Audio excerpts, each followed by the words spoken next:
Good afternoon এইস কিচেনের বন্ধুরা, আজ আমি বানাবো খুবই টেস্টি এবং চটপটা ম্যাগি চাট। এখনো যারা ম্যাগি চাট খাননি তারা বাড়িতে এইভাবে ম্যাগি চাট বানিয়ে খেয়ে দেখুন, আশা করছি ভালো লাগবে। তাহলে চলুন দেখে নেওয়া যাক আজকের রেসিপি। ম্যাগি চাট বানাবার জন্য এখানে আমি নিয়েছি দুটো ছোট প্যাকেটের ম্যাগি। দেখুন ম্যাগি দুটো নিয়ে নিয়েছি, আর সাথে নিয়ে নেবো চাট বানানোর জন্য কিছু। দেখুন ছোট বাটির হাফ বাটি চীনা বাদাম, হাফ বাটি কাজু বাদাম, একটা মিডিয়াম সাইজের পেঁয়াজ, টমেটো, হাফ শসা, লেবু, কাঁচা লঙ্কা এবং ম্যাগি মশলা। প্রথমে দেখুন পেঁয়াজগুলো একদম ছোট ছোট করে চাটের জন্য কেটে নিয়েছি। এরপরে লঙ্কা, সেটাও কিন্তু একদম ছোট করে কেটে নেব। এরপরে শসা, টমেটো, ধনিয়া পাতা সমস্তটাই ছোট ছোট করে চাটের জন্য কেটে নিচ্ছি, আর এক টুকরো লেবু কেটে নিলাম। এবার মিডিয়াম ফ্লেমে একটি কড়া বসিয়ে কড়াইয়ের মধ্যে 1 চামচ সাদা তেল দিয়ে দেবো আর 1 চামচ বাটার দিয়ে দেবো। বাটারটা মেল্ট হয়ে গেলে দিয়ে দেবো বাদামগুলো। প্রথমে দিয়েছি দেখুন কাজু বাদাম, তারপর পরে দিয়ে দেবো চীনা বাদাম। বাদামের খোসাগুলো কিন্তু ছাড়িয়ে নিয়েছি।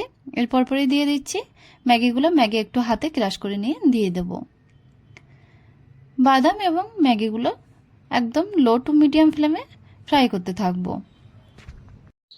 1 থেকে 2 মিনিট একটু ফ্রাই করার পরে গ্যাসের ফ্লেমটা একদম লোতে রেখে দেখুন এরকম ব্রাউন কালার করে, হালকা ব্রাউন কালার করে ফ্রাই করে নেব। ম্যাগি বাদামগুলো ফ্রাই করা হয়ে গেছে। এবার একটা বড় পাত্রের মধ্যে নিয়ে নিচ্ছি, আর তার মধ্যে দিয়ে দেবো ছোট ছোট করে কেটে রাখা ভেজিটেবলগুলো।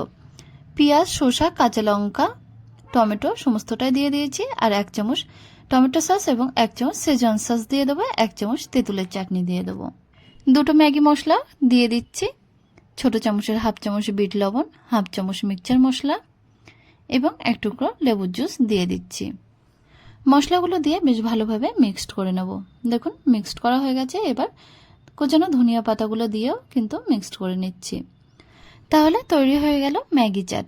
খুব সহজ পদ্ধতিতে এবং খুব তাড়াতাড়ি অল্প মশলা দিয়ে ম্যাগি চাট বানানো যেতে পারে, আর এটা খেতে কিন্তু অনেক টেস্টি। তাহলে বন্ধুরা আমার এই রেসিপিটা দেখে একদিন বাড়িতে ট্রাই করতে পারেন।